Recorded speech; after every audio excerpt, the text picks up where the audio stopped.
So hi, my name's Carla Henison. I work at Hymans Robertson. I've been there for 15.5 years now, and my current role is DEI business partner. So my journey to diagnosis took a few years.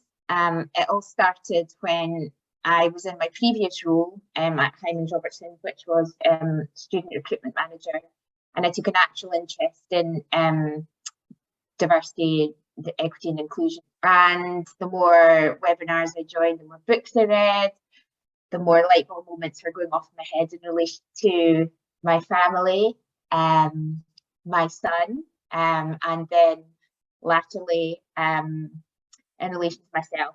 I went through the NHS assessment process. So I knew from everything that I read that I had ADHD. You don't go into this in a web.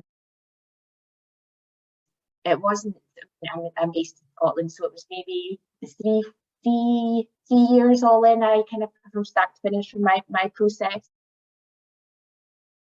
I knew that I was quite clever, but I could never prove it. And I remember always getting frustrated as to why that was. So I remember trying to study for exams and really wanting to study, digest the information, but just being unable to do that and reading things and not being able to take it in and just getting distracted. And then in exams,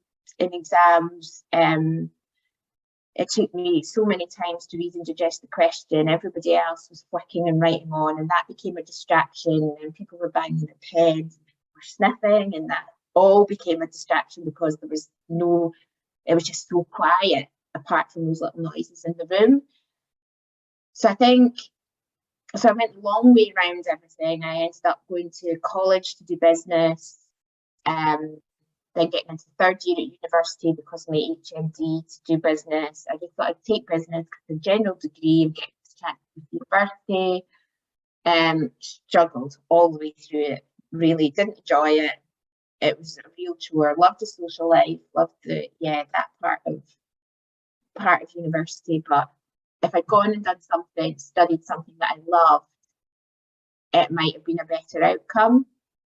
But I chose something that I thought would end up giving me a good job at the end of it. And it wasn't aligned to how my brain worked. So I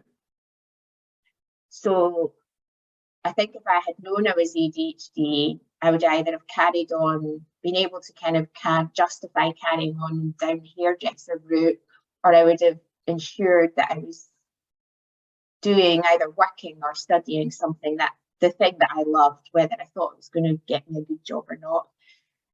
However, I am where I am now, the long route around everything, and I'm doing something that I love. So I'm working for a company that I love because I've been there 50 years. So actually where I am now is a good place, but it's just taken a lot longer to get to where I am than if probably I'd known I was ADHD when I was at school. So I love what I do. I love my job. Most of my job aligns to how my brain works. So what happens there is I can get completely absorbed. I don't find that barrier to get into a piece of work as high a barrier as many people would find if they were doing a job that they weren't that interested in. So I can get completely absorbed in tasks and kind of big bits of work for hours, which is great. I can feel like I'm absolutely flying and changing the world. I'll lose track of time though. Everything else kind of blurs into the background.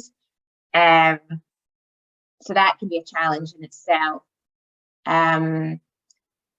It's great to be, I love, kind of thinking about the way my brain works. It's always coming up.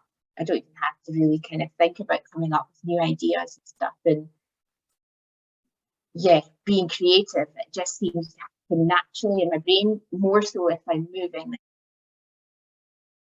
I quite often have to stop my run and email myself because I know that by the time I get home, I'll have forgotten this brilliant thing that I thought was this brilliant thing that I'd thought about. Okay, so as part of my workplace needs assessment, I was recommended a LifeScribe pen because one of my main challenges is auditory processing, and it's listening, being able to digest the information and then write the information down at speed, to be able to keep up with what's then being said, and being able to make sense of my notes after the meeting. So there was quite often times where throughout my career where I've had to refer back to meeting notes. I haven't a clue what they said, and then I've never had the confidence to go back to whoever was in the meeting. So I just used to sit and crumble and sweat it out, basically, and worry about it, and then end up not doing whatever task that was to the best of my ability. So then the pen has been great. So the pen records, and it has special paper aligned to it. So it's got a camera at the bottom and it's got a speaker at the top. And what you do is you just write one word on the bit of paper. So if you have an agenda, this is great if you have an agenda. So if you write point 1 in your special paper, and then you can just leave the pen on and not write anything else until you move on to the next agenda point.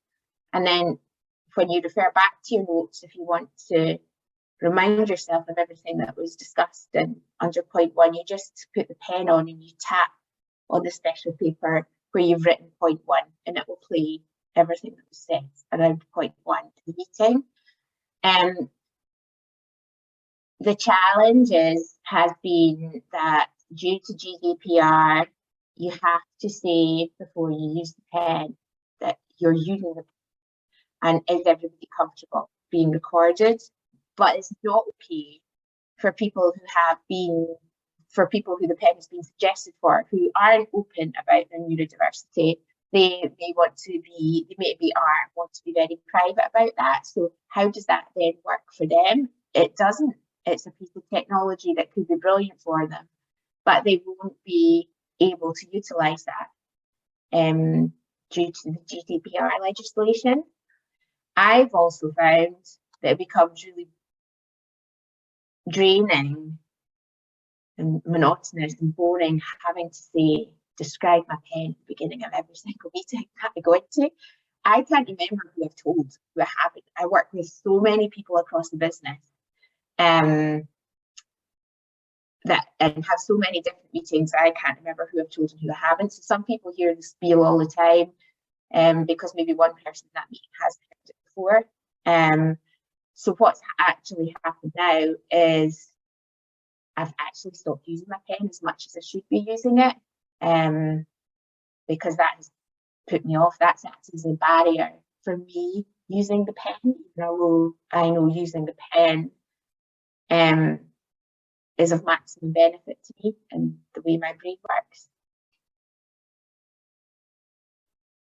So if you think that you may be ADHD,